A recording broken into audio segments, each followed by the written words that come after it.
Hello, everybody. I am Grace Helmick here at STLI, and welcome back to the All Students Considered podcast. Today, we have a very special episode for you all. We have gathered with all the student partners, and we are having a discussion around what I wish I knew. Having a bunch of seniors as well as some freshmen, kind of people from all over the spectrum, age and grade wise, reflecting on their time here at William & Mary, some tips and tricks that they would like to pass on, as well as just a reflection on our journeys here, our time as they might be coming to an end or as things are changing and going forward into the future. Welcome back to All Students Considered. I'm Claire Hogan. I'm Grace Helmick.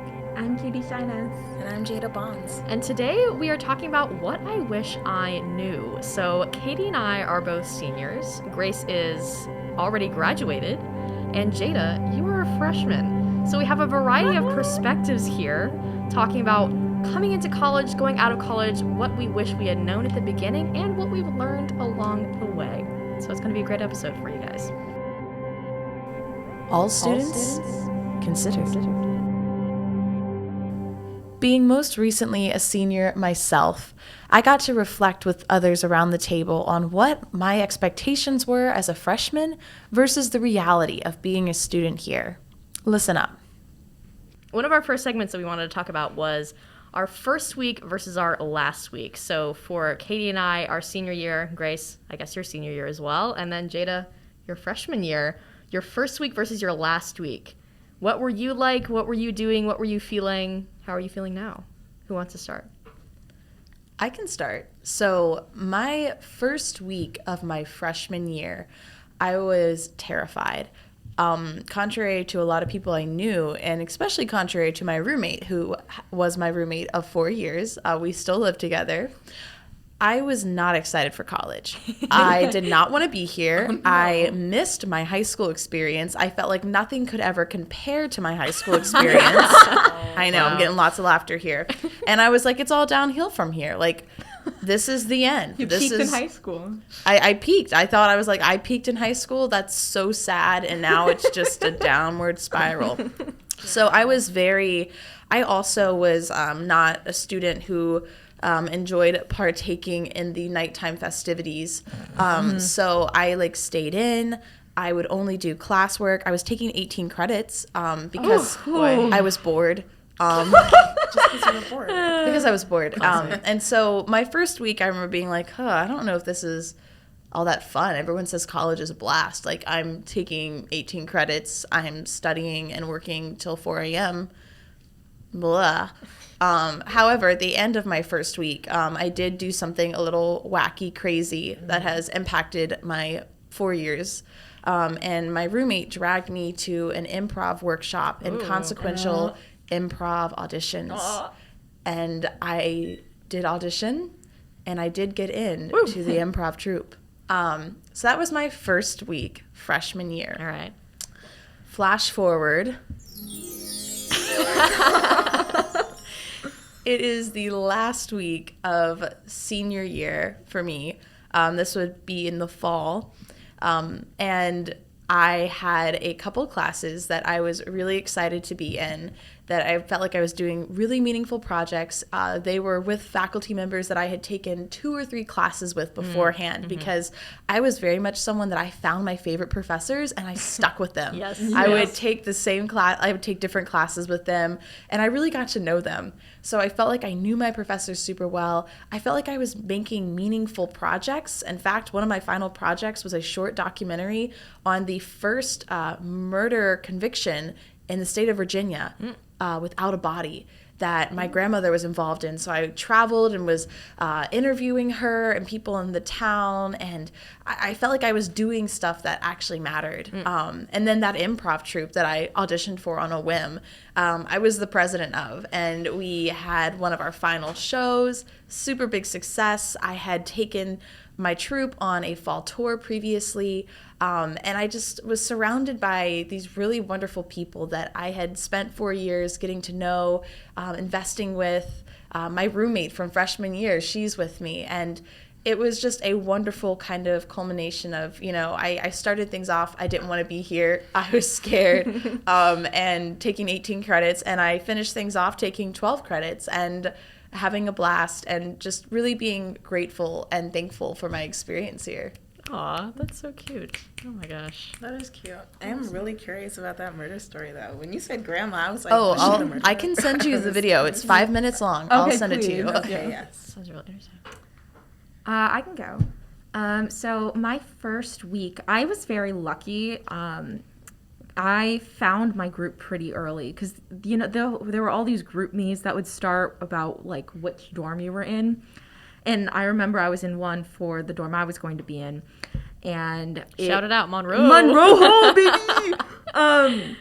But so I had this good group of friends, and we had really been getting to know each other over the summer. And so it was super exciting that first week when we all got to actually be in person instead of just awkwardly being like, hi, I'm Katie, I'm a theater major, I'm from Northern Virginia, like actually getting to be around each other. And I remember we did this thing where we were like, okay, so we like know a lot about each other, but like we still aren't really going to know each other. So we all made PowerPoints about something very specific that we all were really into. So one of us did a presentation on why The Incredibles is a perfect film.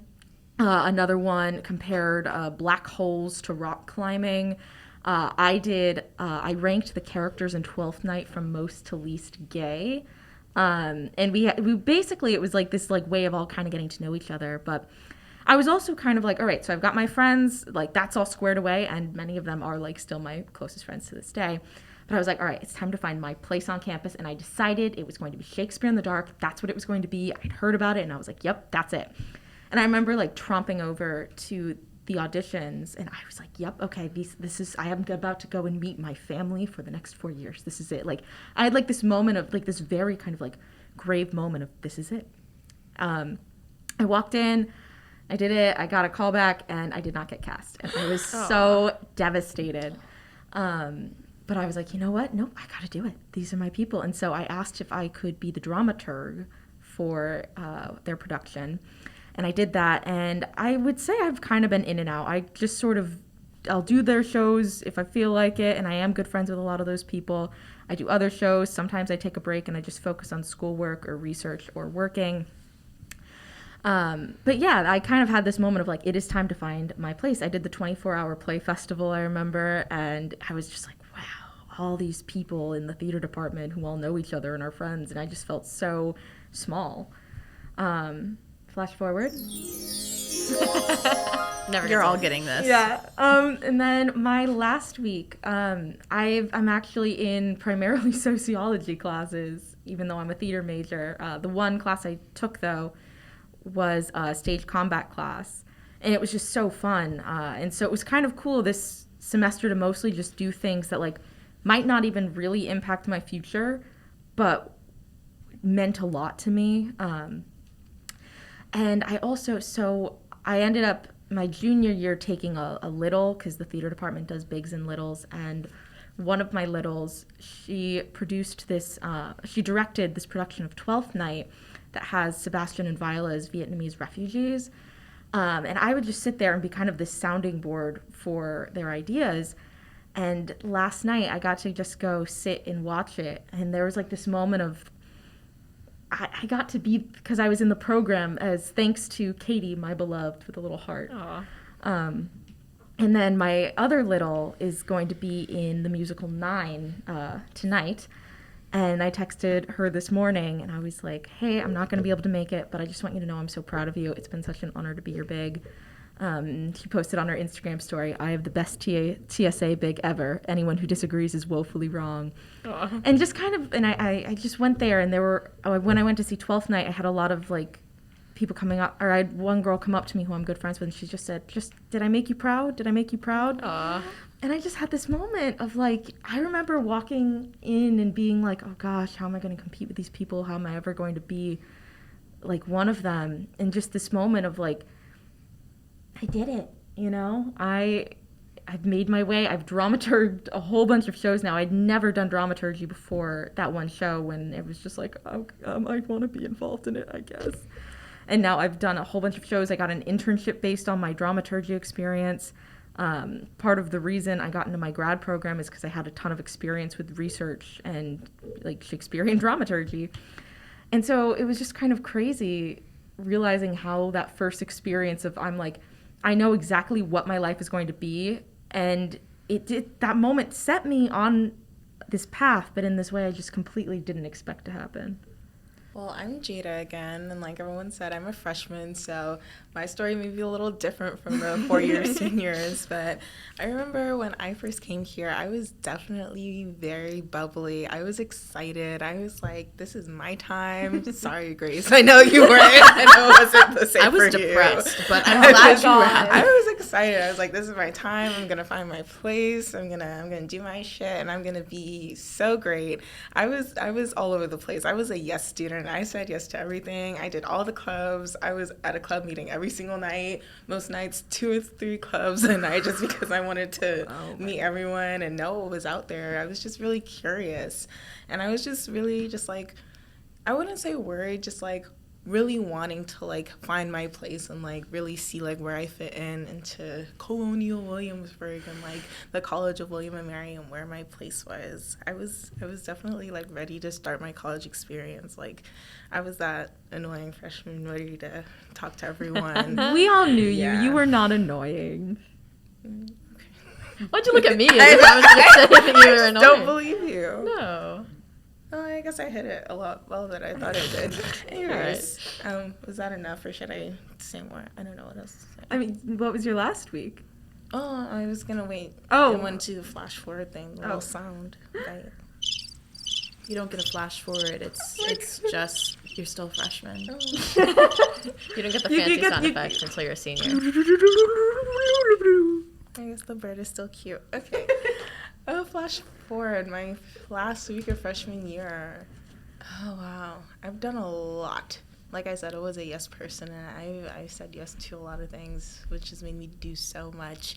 I think I've definitely turned into a no person. I've definitely figured out, like, what I actually fit into, what clubs that I actually want to stick out in my next few years, and like the things that I'm actually interested rather than the things that like I just want to try because I want to see if I like it. Like, no, if I don't think I'll like it, I could do it another time if I feel like it. But I've definitely like calmed down a bit. I'm definitely not as outgoing like in the beginning of the year.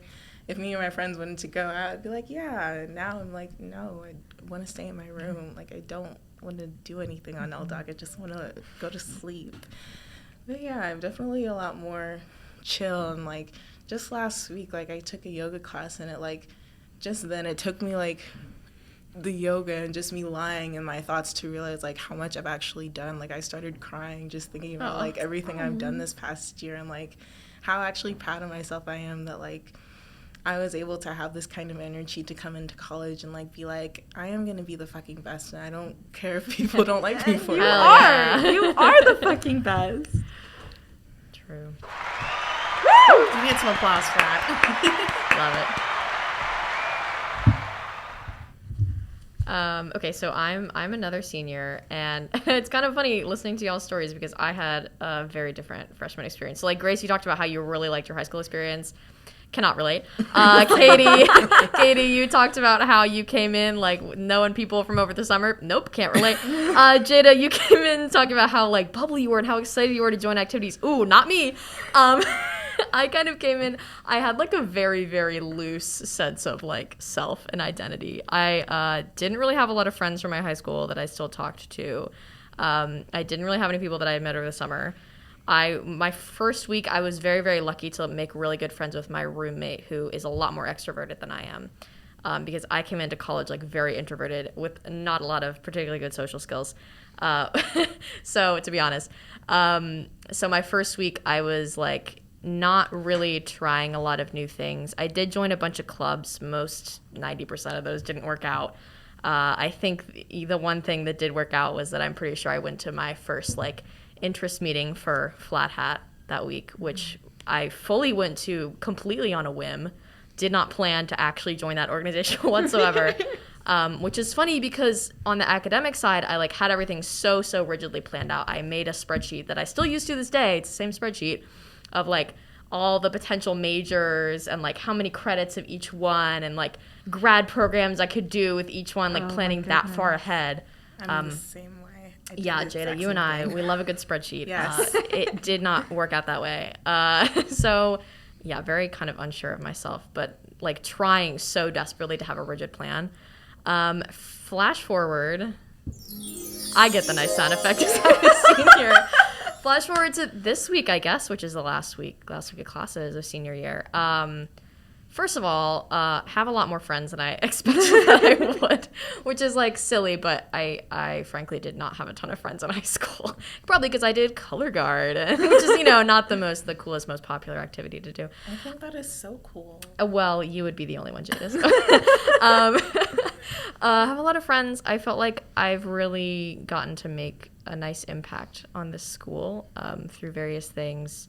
I had somebody, we transitioned between editors back in January, so I'm not the editor of Flathead anymore, but I had just yesterday the new editor reach out to me and she sent me a really nice text saying like, you really provided a lot of mentorship and like I really looked up to you and that made me happy. And then I just, in terms of, I've tried so many new things and I am slightly less introverted than I was when I came into college, and I'm proud of what I've accomplished, I think. I have a lot more confidence in my own skills, and I have a much stronger sense of identity than I once did. So, thank you. Thanks, Grace. Good stuff there. Oh, you're welcome. Can I just say, it's so crazy to hear you say, you're like, I didn't really have a lot of social skills, because I remember freshman year, I was like, man, it'd be cool to be friends with Claire, but I feel like she's so much cooler than me. Like, I was like, she's just like the chillest person. Oh, Katie, it was all a facade. Yeah, Katie and I were in the same freshman hall, so it's weird to, I know. weird to reflect. Oh. I get that. Like, it's weird for me to hear you say that because I'm like, Claire's social skills? I mean, no offense, but it sounded like you when you said I didn't have that many social skills. Because, like, and no, because that's like a lot of us when we come into William & Mary in the first place. Like, that was me. Right. And then I'm like going to all these clubs and like people are coming up to me and being like, I think you're so cool. And I'm like, I'm going to be honest. Okay. I feel like I got fewer social skills, like, throughout college, because freshman year I was like, I want to make friends, I want to be cool, I want to put my best foot forward, and I'm like, take it or leave it, man. You're gonna get what you're gonna get. Yeah. All students considered. Myself, Claire, and Katie decided to pass on some of our advice, as well as Jada, to future students, to incoming students, as well as to current students. Some of the things that we found helped us get through our years here at William & Mary, as well as some like best kept trade secrets that we wish someone would have told us sooner. Yeah, so I think that's kind of actually a good segue, kind of reflecting on how we've changed, some of us, all of us, from that first week and to the last week, whether we get the nice harp sound effect or we just get crickets. I'm so sorry, Jada. I know, I'm sorry. they were birds. They were pretty, too. They were pretty. But kind of just transitioning into different things that we maybe wish we could tell our younger selves. Like if I could go back in time, like what would I tell Grace, who loved high school, hated college, didn't want to be here, was anxious because all of her friends went to different colleges and she didn't know anybody at William & Mary, like, Yeah, I guess what would you tell your younger self?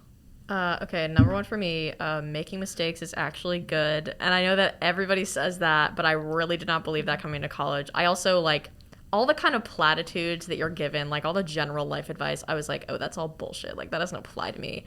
And then you really do learn through doing. And then at the end of college, I'm like, man, like a lot of people were right when they gave me advice. Like, that's crazy how that happens. Almost if like advice is pretty true sometimes. That's crazy. That moment when you realize it's true, like you wake up and you exercise and you have a really great mental health day. God. And you're like, whoa, I'm girl. Like, dang it. I thought it was kidding this whole time. But yeah, just like, doing things, make mistakes. That's really how you learn. You don't just learn from, like I tried to do, reading 30 self-help books before coming into college. That's not how you do things. So I think for me, and this was something that I still struggle with, but I try to get better at. I recently saw a quote, and whether you agree with it or not, it's up for debate. But it said that the meaning of life is really just enjoying the passage of time. And when I sat back and I thought about it, I was like, wow, if I could tell myself one thing, I think that's what I would tell myself, is just to enjoy where I'm at, like when I'm at that place. Because I spent so much of my freshman year being nostalgic and wishing that I was still in high school, that it really limited me, and I didn't want to try new things because I was stuck in what I thought was like my golden years. And even now, like, I find myself, as I've kind of sort of stepped into the real world in some ways, wanting to hold on to some of my college experiences and having a hard time letting go, having a hard time enjoying where I'm at and enjoying what I have while I have it, because I'm so focused on what I had previously.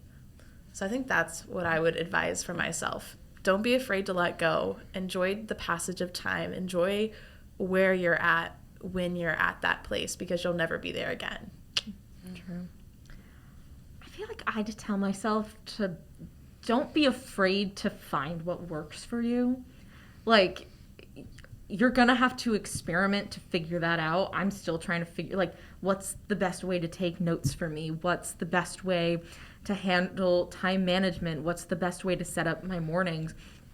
And I feel like I felt like I needed to have like this perfect system going in. Like, you come into class with like 3 different color-coded if you're Claire, you probably have like a whole like marker pack. But like, you come into class and you're like, all right, this is the year, I'm gonna get it perfect from the start. And I feel like I've started doing this thing where I don't, this is going to sound bad, I almost, when I'm trying a new thing, I almost try to sabotage it from the start, specifically to get rid of the fear of failure. Like, if I'm like, okay, I'm going to start exercising regularly, I will let myself have a week where I don't do everything I want to do, or where I'm not meeting the goal consistently. And when I do that early on, and I'm like, no, I'm okay with this, this is part of the process, like almost building failure into your process so that when you mess up, you feel like you can get started again. Or you feel like you can try something new. Like, I remember I used to be like, all right, I'm going to get up at 6 a.m. and go to the gym and do homework and shower and get breakfast before my 9 a.m. I think we need to cut to Jada's face right Yeah, now. I would think that. But then I remember there would be days where I'd be like, well, I feel really good when I exercise, but I need sleep. I need to do this. And so then I realized, like, what difference does it really make if I go at 3 in the afternoon after my classes? I've kind of woken up. I've actually gotten more food in my system, you know? And just like letting yourself fail, letting yourself adjust to who you are as a person, and sort of meeting yourself where you are, trying new things, starting over, letting yourself get back up, and acknowledging that not only is failure like inevitable, but it's so useful, and you need to stop being afraid of it. Consistency is key. That's where you get progress, not having perfection. You know, it's just discipline and being consistent, even if it's not every day, but just continuing to come back to it. It's tenacity. It's not perfection. I definitely connect with the perfection thing. I think coming in, I was like really concerned with like reaching my full potential, because like I knew I had it in me. Like, I knew I could do a lot of things, a lot of great things here, and I really wanted to like get it all out. Like, I really wanted to challenge myself in every way I could. And then I realized that like, if I were to tell myself back then, I would just be like, just trust yourself. Like, you know you can do this. You know you are capable of so many great things. Like, you don't need to force it so badly. Like, they will come to you. Things will come to you when you're ready for them, and when people need you and things need your help. Like, I just wish I had like known like not to apply to 30 different internships over the winter break, because things will come. Yeah. You don't have to worry about that. And just like, I'm also the kind of person, I love me a good spreadsheet. I like to know what I'm going to be doing for the next 4 years. I like to know exactly what classes I'm taking. And I had to realize really soon that like, I can't do that anymore. I have to do it semester by semester and just really think about like where I am and like what I actually want to do. Like, I really had a whole set plan. Like, I was going to take 18 credits because I was like, I'm going to do this class, I'm going to do that class. And I was like, you know what? I'm going to do whatever speaks to me in that moment, and it's going to be okay, because I'm still going to get my degree, and it's going to be okay. C's get degrees, man. There we go. But I do ever get that feeling where like you set this super high expectation for yourself. Like, it's usually at like 3 a.m. when you've just had a really bad day, and you're like, this is the day I turn my life around. Yes. And then when it comes, it's so scary that you're paralyzed by it. Like I'll make like this like mile long to-do list where I'm like, this is like the perfect day and this will make my life good. And then I look at it the next morning and I'm like, I can't do it. And it's not an issue necessarily. I mean, I'm sure there's probably a self-confidence issue of like not feeling like I can do these things. But there is also a sense like you can overwhelm yourself. Like just because you can put anything just because you can do anything you set your mind to doesn't mean you should do anything you set your mind to. You should do what you can do, and you will surprise yourself. That's the thing. I feel like you need to find the balance between stepping outside of your comfort zone and launching yourself out with like a t-shirt gun just out into the open air. Because one of those things is gonna just make you not want to step out at all, because you'll say, oh, I'll get into the t-shirt gun tomorrow, I don't need to do it today. Whereas if you say, I will take a couple steps out and I will see if I feel okay, and then you keep going because you do feel okay a couple steps out and then a couple steps further.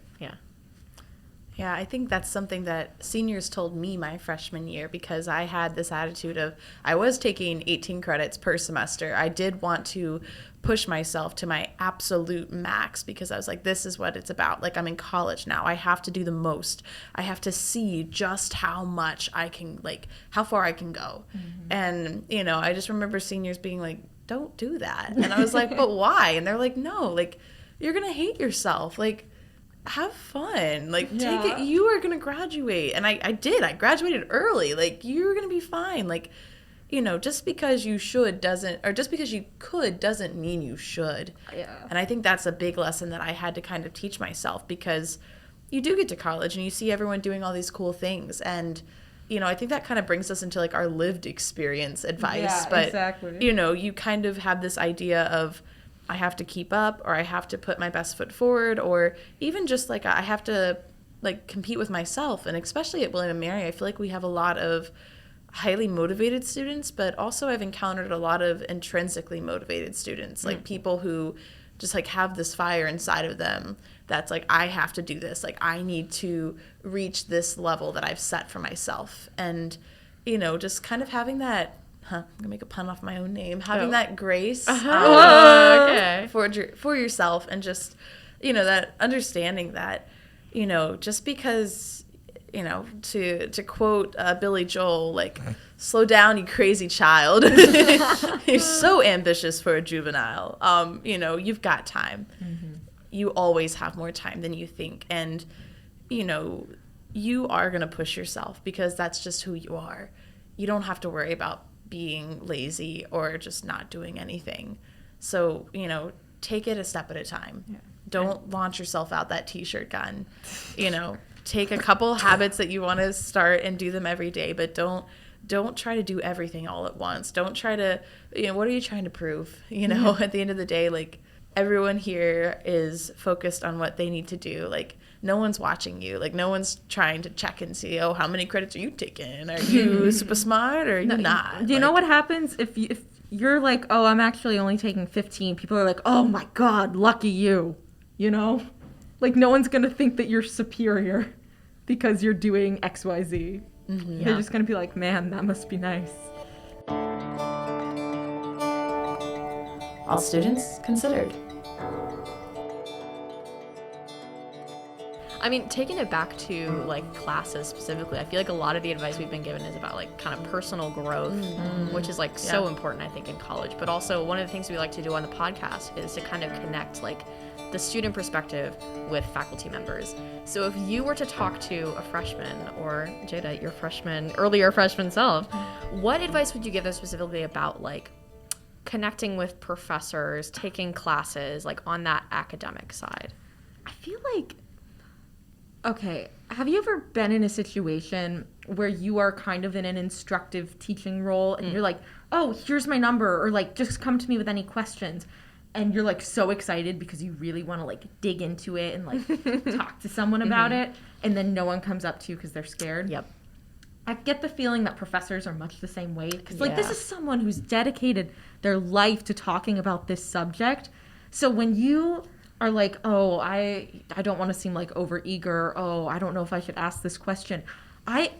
Inside every professor is just like a little nerd who wants to like info dump on you, I'm pretty sure. I mean, I guess I can't speak for all professors, but that's my guess, and that's what I've found, at least with like some of my favorite professors. Most of them just want to talk about what they love.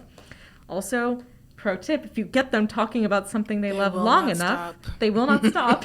And sometimes they forget to assign homework, or they forget to give the rest of the lecture, and you just get to listen to them. Unethical life pro tip right there from Katie. But still, like, you will develop those relationships by showing that you are interested in it. I mean, like, don't force it. Like, I feel like there's also nothing more frustrating than someone who's just kind of trying to, like, suck up and, like, they dominate the whole conversation. But, like, definitely, like, ask questions, like, make a comment, say something that you be genuinely interested. Exactly. Yeah, I think kind of going off of that, like, not every professor is going to be your favorite professor, and that's okay. I know I kind of had this idea of like, oh, I have to like love all my classes, I have to love all my professors.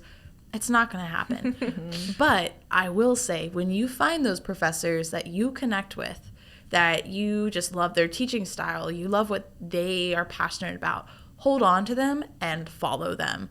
I have done that. I've probably only taken classes with maybe 10 different professors my entire 4 years.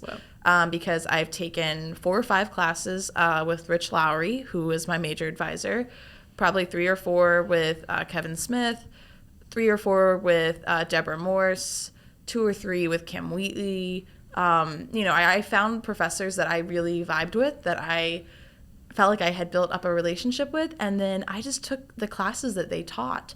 And I found that worked so well for me because I appreciated the style, the way that they organized their classes. I appreciated how they did their assignments. And I also just naturally, without having to try to force it, began to build this great relationship with these professors. And, it would get to the point where the end of the semester would come around and the professor would be like, hey, Grace, like, I'm teaching a course on this next semester and I think you'd really like it. And I'd be like, oh, thank you. And they'd be like, I'll give you an override. And I'd be like, oh, thanks. Like, you're the best. Yeah. And, it would just kind of, it really made my experience here a lot more enjoyable because I found that, I got to make meaningful relationships with the, like, professors and the faculty members that, like, I actually like vibed really well with. I didn't have to force it. Yeah, no, I was going to give something in the same vein. Like, first of all, I think really branching out of like, even if, like, I totally understand if you're coming to college and like really just want to like get done with your major and like take your classes, totally understandable. It is expensive to be here. If you have the luxury to, taking like classes in different majors like for fun. I am in my first history class and my first English class this semester, and I have just been having so much fun in different departments. It is, the English class with Kim Wheatley. Love her. She's great. It's a supernatural literature class. Had the time of my life. It's great. Got to read Dracula. It was awesome.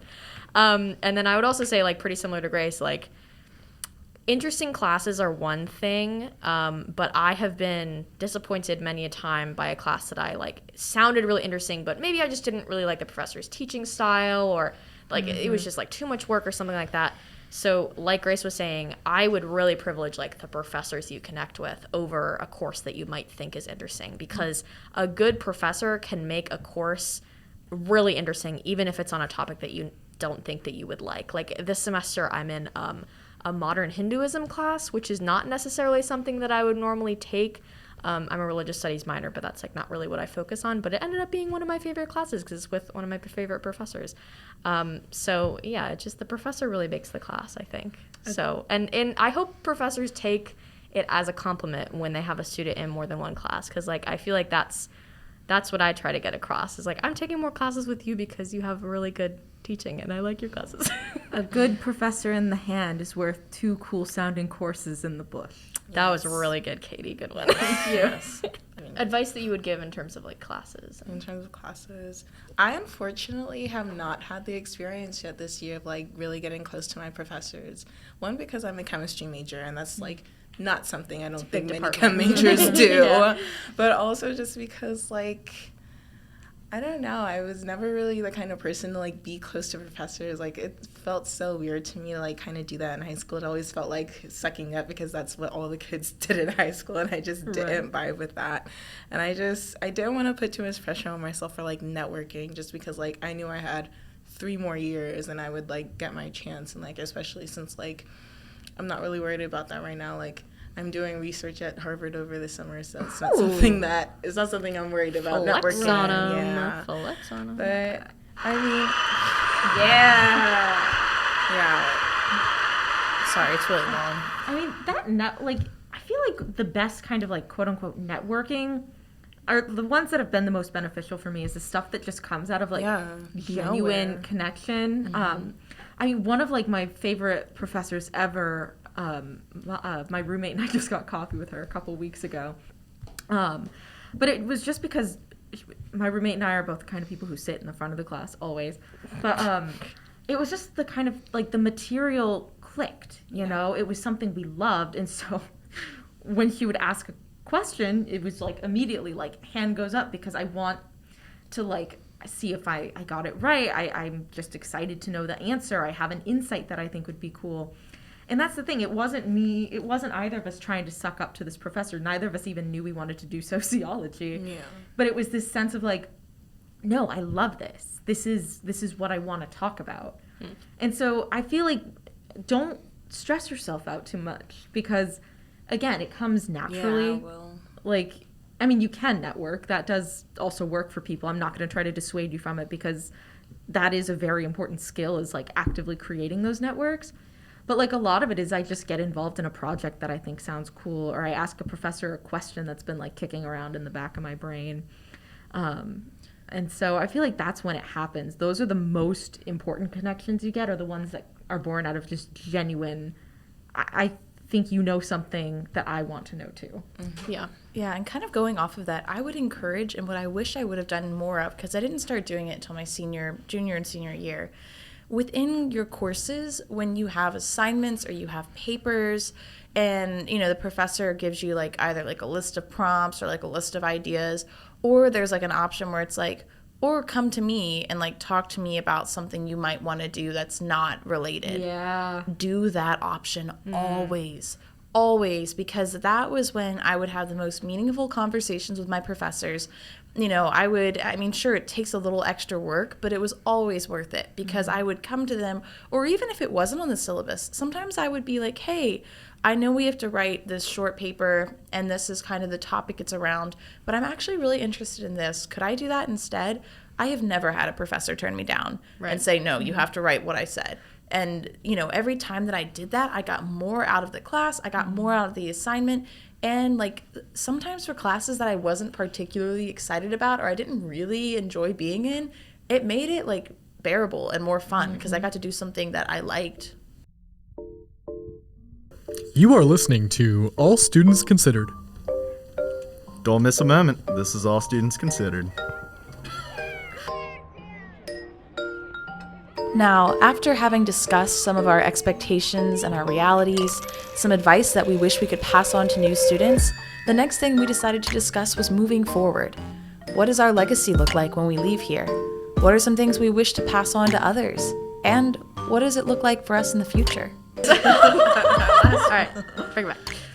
Okay, so for our last segment, we wanted to talk about what we're leaving behind. So Grace, you've already graduated. Katie and I are seniors. It's our last week of classes. Katie is done with her classes.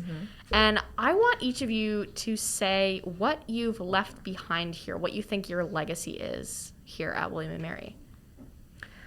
I feel like, you know, I did some good shows. I did some cool research. You know, I did things that I'm proud of and that I'll be able to put on my resume. But I feel like at the end of the day, it comes down to the relationships I built. It comes down to those times I said yes and I just like did something a little bit outside my comfort zone. I was talking earlier about how both of my theater littles are doing these really cool things this week. And I have a lot of friends who are in their first or second year. And just kind of like this moment of realizing like I had an impact on them. And like, you know, a couple years from now, someone's going to be like, oh my gosh, like Katie just did this. Oh my God, Katie, I remember her. She gave me a ride home that one time. Oh, she like really helped me like develop ideas for this project, you know, like those little things you do that stick with people and that shape them. Yeah. That like those little moments where you kind of leave a part of yourself behind that you don't even think about, like, or because I mean I'm sure we all have moments where like someone we really respected said, hey, nice job, and that kind of carries you through, that kind of gets you going, that keeps you going forward. And just being able to be that for other people, that's big. Yeah, I think very similar to Katie.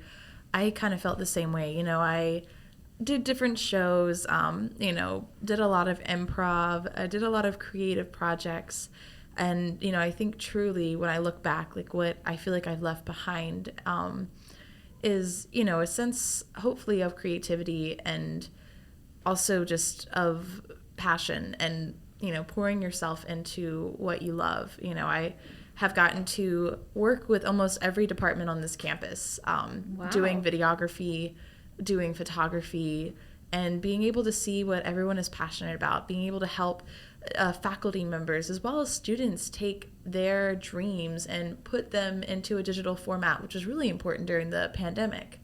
Or even, you know, within my improv group, being able to continue a legacy that's been going on since 1986 and having alumni come back and, you know, say that they were proud of me for how things were going and that, you know, in spite of everything that we've been through, that we're still going forward and we're still doing things and keeping up traditions and starting new ones. And, you know, feeling like even if I haven't made a huge impact on the school as a whole, like I've hopefully made an impact on certain people's lives. And, you know, I think to me that's most meaningful. And knowing that even though I have graduated, like there are still people that I can come back and visit, and there are still people who I care about and I want to see like where they go. And even, you know, the people that have gone ahead of me, kind of just seeing how we really are all connected and just how special that is to be a part of that. Yeah, absolutely. I mean, I think like both of you, one of the things that I'm hoping to leave behind is like all the people that I've mentored, you know, over the years and tried to help out and tried to really encourage. I remember like, I'm just going to give a lot of flat hat examples because that's what I spent most of my time doing when I was a freshman. What the digital media editor at the time was the first person who ever taught me how to edit video. And, you know, I've taught people how to do things, and I've like really taken people aside and said like, hey, I really think you have potential to do leadership and do really good things. And I hope that meant a lot to them. I feel like I'm in kind of a unique position because while I was editor of the Flat Hat, I had spent many years looking at the Flat Hat archives and looking back at them as a record of the William & Mary's history. And so when I was editor of the paper, I had like a really strong sense of like me chronicling history at William & Mary. And so I feel like I felt really connected to the past, 111 years of the Flat Hat. So I think that's something that I'm leaving behind, all the news stories that I wrote and all the changes that I made to try to improve like student journalism here. I like to think that that's something that's going to be carried forward because that was something that I felt really, really connected to this school through, just being able to see like the Flat Hat as a record of William & Mary that I am then contributing to and like actively writing as I'm going along. So that was really cool for me. And I feel like something that's just been cool is like, I've known you both since freshman year, you know? And you know a lot, you meet a lot of people freshman year. You say yes a lot because everyone's just desperate to know people. And it's just kind of cool, like someone that you like really didn't talk to much, like seeing their name and you're like, oh my God, like Suhas, he was in our dorm, you know? Yeah. And so I'm like, every year I see him get reelected as class president. And I'm like, you go, buddy. Or like, we kind of, Claire, you and I became closer this year, but like even before that, I'd be like, nice, Claire, Flat Hat, nice work.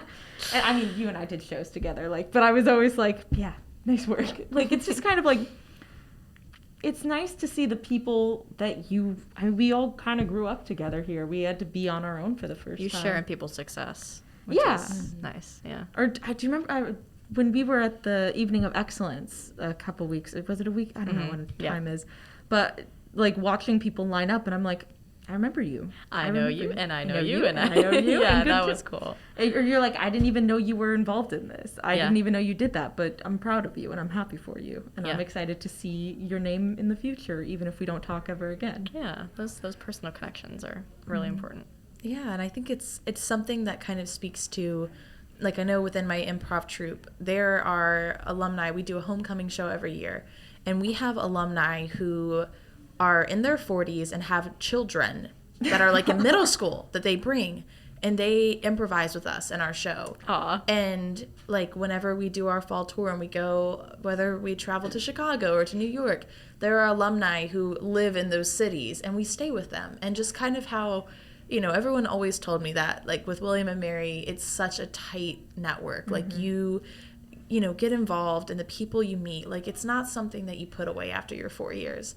And I think, you know, even though we're talking about legacy and what we want to leave behind, I think it's also kind of neat knowing that, you know, this doesn't mean that we're done. Like, you know, we will always have had this experience. We will always be William and Mary. And, you know, that's going to carry us through our lives. And, you know, I just feel certain that we will, you know, cross paths with others that are also alumni with each other, and that's kind of a very hopeful thing, that it's like not like a goodbye, we're not dead and buried. I mean, hell, these podcasts are immortalized on the internet forever, True. so it's Exactly, not like perfect. they can say we never were It's here. our legacy right here. Legacy. This is the biggest legacy that we never talked about at the podcast. It's the elephant in the room. Oh, that is true. Our thousands of adoring fans online. Yes. Hi, Dad. Thanks for listening to every episode. Thanks, Katie's dad. The STLI Podcast, All Students Considered. For those who do not know on the podcast, I actually graduated in the fall of last year, and I have been working with STLI this spring, as well as working with NCW and with the Office of Strategic Cultural Partnerships on a couple projects. And so for me, moving forward has looked a little different than I necessarily expected it would. It's been strange having 1 foot in the student life here at William & Mary, as well as 1 foot out in the real world, moving forward, figuring out who I am, what I want to do, and where my talents can best be used. It has been an interesting journey, to say the least, but it has been one that has been exciting, rewarding, and so enriching to my own life, as well as hopefully to those that I'm working with. It's so neat to see how at William & Mary we truly are a community. We are one tribe. And I've seen that these connections that I've made, the people that I've met, have helped push me along the way to where I am now and to where I'll be going. It can be really scary to start over. It can be really intimidating to open up that next chapter, not knowing what it looks like. But I have had a lot of peace and a lot of rest in knowing that I have a whole tribe of people who have my back, who are supporting me, who are encouraging me, and who are showing me new opportunities daily. Moving forward can be scary, and it isn't always what we expect it would look like. But it's exciting. It's a new opportunity, and it's something that I can't wait to get started on. Thank you for tuning in today, and this is, for some of us, going to be our time signing off. I hope that you were able to take away some tips and tricks if you are still a student here, and I hope if you are a faculty or staff member, you got some insight into what it is like to be a student here, some of the anxieties, the fears, the triumphs, and everything else in between. Thank you for listening, and tune in next semester for the STLI Podcast.